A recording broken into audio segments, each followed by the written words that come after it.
Hey, what's going on, guys? Flick here. Welcome back to another episode of the Wolves Career Mode. This is Season 1, Episode 16, and just a general heads up, it'll be a little bit over a week before I can have another one of these Wolves episodes out for you guys.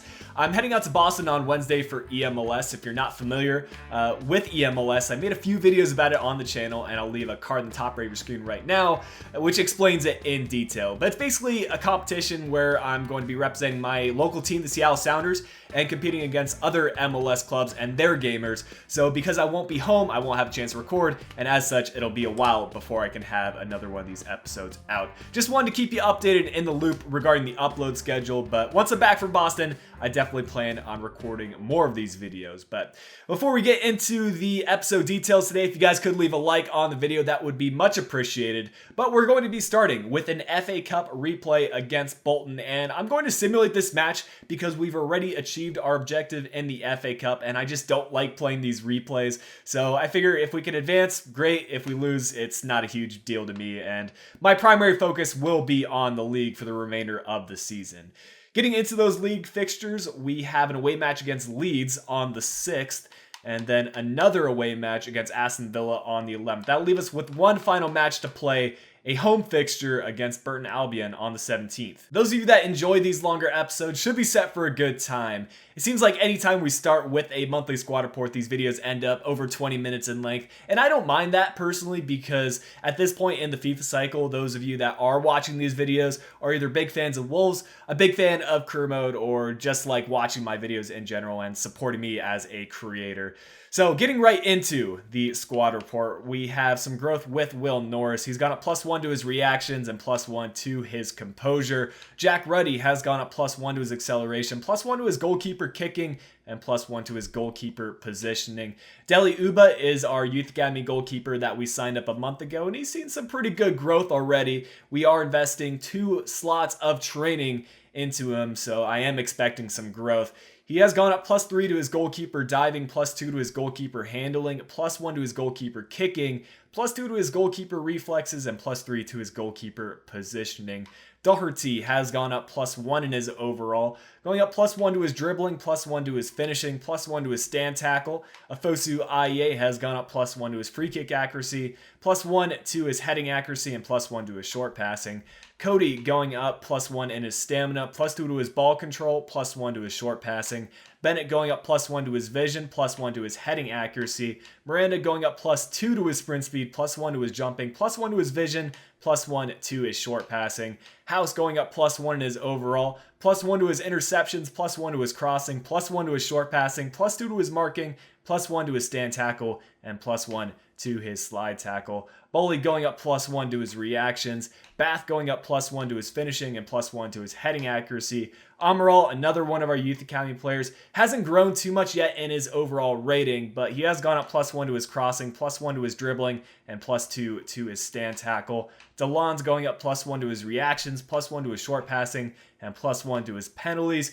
And finally, we have Vinagre. He's gone up +1 to his aggression, +1 to his stand tackle, and +1 to his slide tackle. We'll move on now to our midfielders, and Ruben Neves is the first player that saw some growth. He went up +1 in his overall, +1 to his strength, +1 to his free kick accuracy, and +1 to his long passing.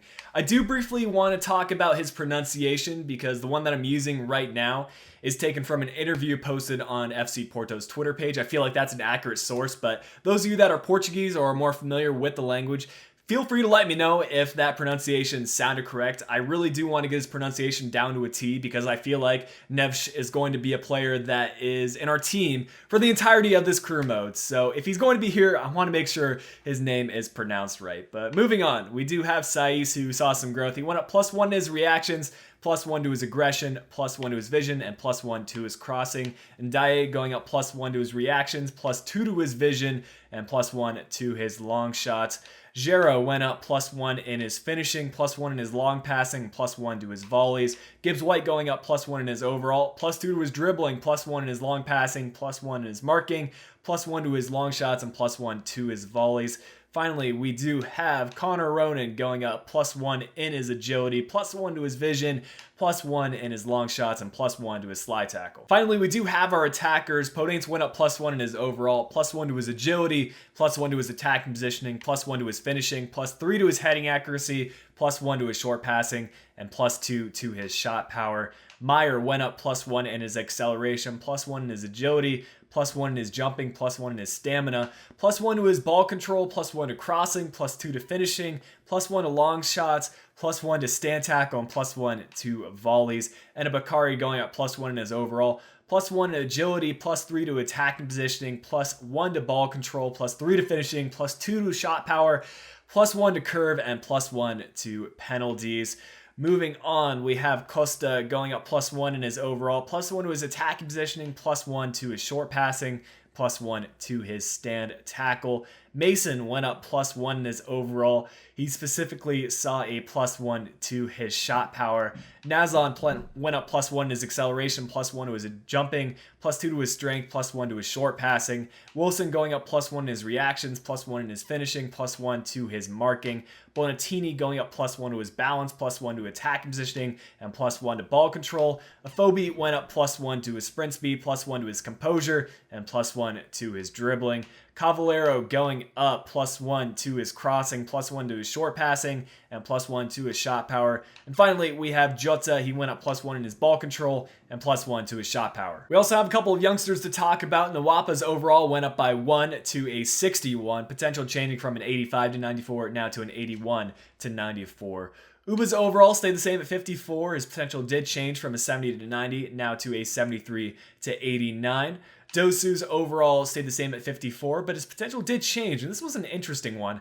It used to be a 66 to 86 range, now it's at a 74 to 90. I'm not sure how that works, but we'll absolutely take it with the potential range being a bit higher.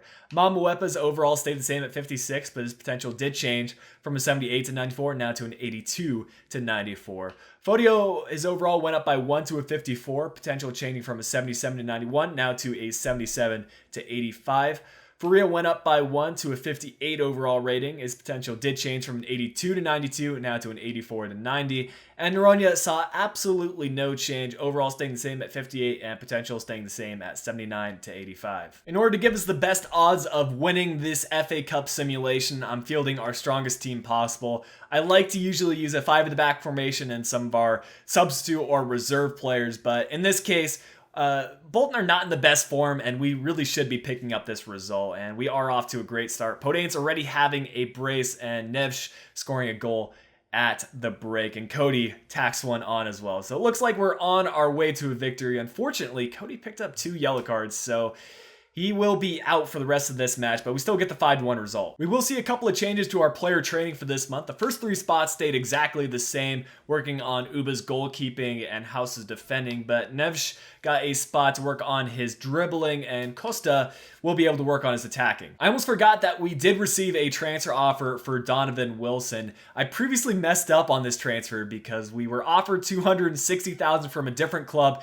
and I didn't confirm that deal, so that expired, but luckily Lincoln City are willing to offer us $250,000, and you know what? I'm just going to accept this straight away and not even look to delegate this to my assistant manager. We are sitting top of the table going into our first league match of the episode, and while Leeds are not sitting in a great league position, they're in 15th. I know they're a quality side. They kicked us out of the Carabao Cup in the semifinals, so I know they're going to be difficult to beat. But even if we were to lose, we should stay top of the table because we have a game advantage on Reading. It's pretty cool to see that we now have 380 rated players in our starting 11.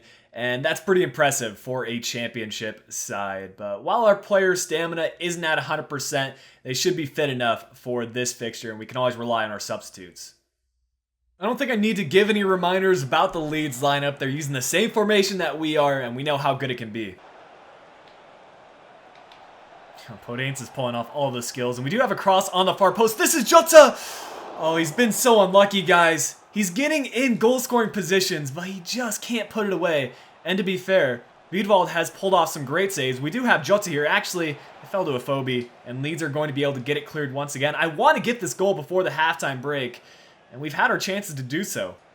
Maybe time for one more chance before the break, as Costa Pulls off some good skill moves and links up well with a Phobie. We're going to try to shoot this time. And Costa's effort wasn't a great one. We're going to go into the break on that note. And it's been a very underwhelming first half. I'm feeling good about these statistics, and I felt confident on the ball. It's just that we're not putting away our chances in front of goal. And to be fair, Vival's pulled off a couple of saves, but we should be in front right now. I think it is time to freshen things up, so I'll be taking off Costa and bringing on Cavallero. Good clearance away by House, and we need to apply this pressure because Leeds only have 2 defenders back. If we can get an interception and get on a counterattack, we might be able to score. Leeds are playing it very carefully around, but here we go. This is the counterattacking chance that we wanted. Nevsh pushing forward as a Phobie links up with Podaints. A Phobie might be through on goal. He'll try to heel-to-heel flick to create some space, but it's dealt with well by Janssen, and we get a throw-in from a good position as we find Doherty. He's got 2 Leeds players around him, but he is able to find the pass in Nevsh. Now to Ndiaye. Firing over a pass to Cavallero. He has the overlapping run from our fullback, and we'll try to loft in across. Douglas to the far post. No one's going to get there, and Leeds get another chance cleared. Doherty showing some good hustle, though, and maintains possession. We'll try it again. Over to Cavallero, the heel-to-heel flick, and the effort with his left foot on target, but saved. We'll use our 2 remaining substitutions as Jota comes off and Enabakare is brought on. I feel like the midfield needs a bit of stamina, so we'll bring on Prince for Nevsh. This is some great play. And Cavallero is going to have an effort on his right foot. It does get blocked by Anita, and we get a corner kick in a dangerous time of the match. It's been a tense game. Injuries are taking place, and neither club wants to concede. But if we're going to score, I think now is about as good of the time to do so. As we turn, Prince with the finesse shot effort. We're just trying to get shots off. And finally, it's a poor effort. Here we go. Ton of space here for Cavallero. And he has a lot more stamina left than these defenders. He does well to burb spin this one inside. And he finds the pass in a Phobie. That's the sort of player I want inside the box with the ball, but unfortunately we lose hold of possession. And Leeds are able to get forward on a counterattack. They rushed it though. And it looks like the last chance will go to us. As Podaints finds the quick pass. And now over to the right. Can Enabakare be the late hero for us? We'll play it through, and that is a through ball and a half. We'll take the finesse shot effort, or the low-driven shot effort, and it just is not working in our favor today. That's our second or third chance in front of goal from that sort of angle, and it's gone wide. With those kind of stats, I'm very disappointed not to have picked up 3 points today. I don't know if it's a matter of I've been playing so much Ultimate Team that the adjustment to career mode is a little bit different, but we'll move on from there, and as long as we keep on putting up those kind of numbers, we should get a couple of wins in this episode. Jota does win man of the match, surprisingly, with a 7.9 rating. Unfortunately, transfer talks have broken down between Donovan Wilson and Lincoln City. I'm sure other clubs will submit transfer offers for him, so I'm not too concerned about that. But we do have a monthly scouting update attached, and this is going to be for a physically strong player from Paraguay, if I remember correctly. And already, we have Orellana, a 70 to 94 potential player. Pretty good value on him, so we'll add him to the Youth Academy and see if he can progress into a decent player. Another one, and Orellana seems to be a common name there in Paraguay. His value is roughly the same, potential at 75 to 94, so we'll add him. Another 71 to 94 player in Segura. His value is quite a bit higher, and he looks to be the best out of the bunch. Of course, we'll sign him up. And we'll watch Montenegro for another month. As a result of our win against Bolton in the FA Cup, our scheduling has changed a bit. We'll now be playing Watford in the quarter-final on the 10th, and that'll allow us to play this match against Aston Villa to close out the episode. It's an interesting lineup to feature against Watford today. A couple of players that we haven't seen regularly in the side, like Gera, will get some action, but I'm feeling good about this match. We're in decent form in the FA Cup. And if we can just continue our momentum that we had against Leeds, I'm confident that we can score a few goals. As we start to progress towards the end of the championship season, this will be great practice for us because all things point to us being promoted. It's really a question of whether or not we're going to win the league title or whether we're going to receive automatic promotion through second place.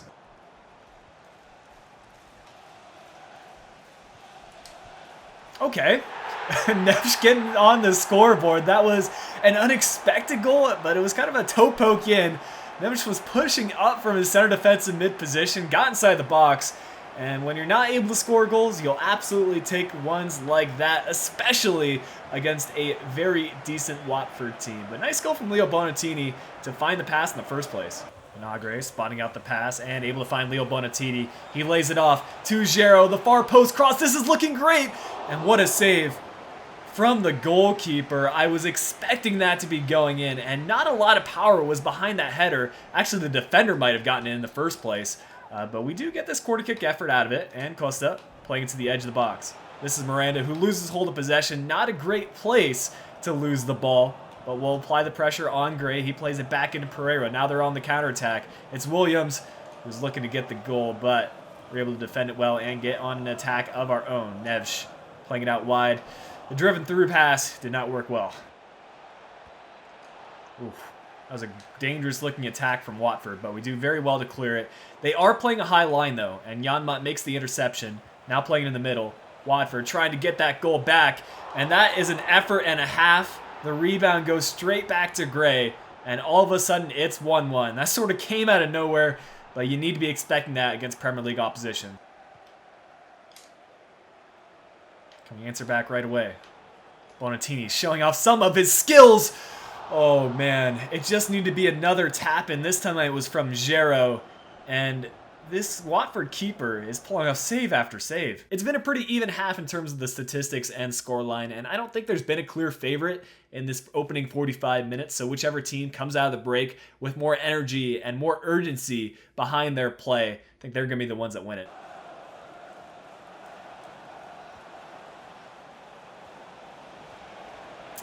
And that's what I was talking about. Watford comes straight out of the break, and off of the opening kickoff, they're going to get the advantage. That was some nice play. They linked up the passes. Not much I can say about that. This is some great play from Watford. Norris is able to keep us in this match, but Watford are knocking on the door for a third goal.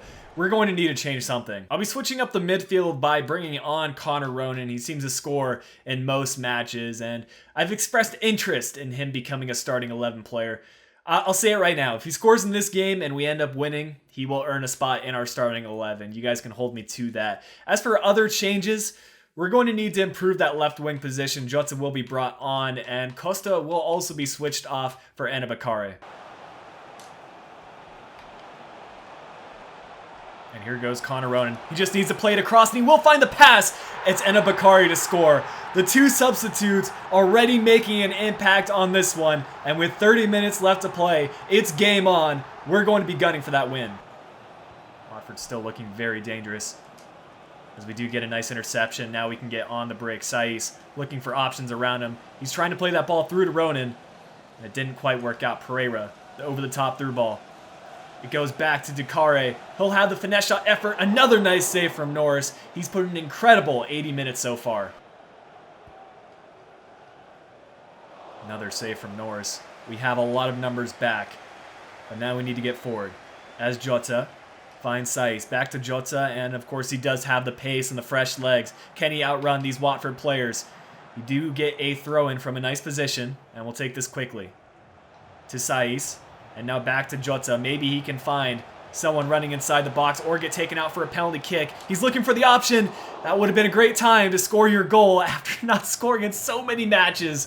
But it's another save from the Watford keeper. It's a chance for Watford to get the late winner, but we do well to clear this. I think there's enough time for us to get on the break.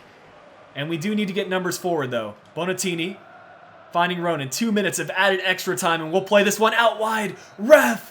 We were on the break. We could have potentially gotten the winner, but they called for full time. I'm happy about this result. Watford played well, and we had a couple of our young players step in and make an impact. We finally gotten to a point in the FA Cup where we're not playing replays. We're going to play a full 120 minutes, and if it's not decided by then, we're going to penalty kicks.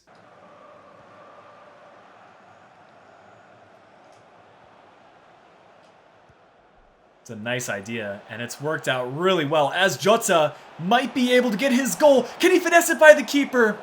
It's saved again. No, please don't score here, Watford! Oh, 5 minutes left, and Watford have taken the lead. I saw that coming off of the through ball, and there's just not much you can do about it. Stamina is starting to play an impact on this match, and Williams gets the potential winner for Watford. See that run. And this is Jota. What a time for him to score if this is the time. He has that pass on the edge. This needs to be a finesse shot effort from Saiz. Oh, we've made a mess of it. You know, we don't deserve to go through with the amount of chances that we've missed. From there, you need to be finishing your chance, regardless if it's on your weak foot. You could tell Watford were just that little bit better, that professional performance showcased in the full 120 minutes. And this is a good outlook on what might happen next season as we play against a very good Premier League side. But in terms of player ratings, it will be a Watford player that wins man of the match. Gray with an 8.9. Once again, we're seeing some interesting developments in the league table. We're now 2 matches behind Reading, yet we still sit equal on points with them. And if I'm remembering correctly, there's 46 matches in a championship season. So now that we're out of the FA Cup, we can focus entirely on the league and those last 12 matches as we try to remain top. After 2 disappointing results, I'd like to end this episode on a high note, and we will be fielding our 4-2-3-1 formation for this one.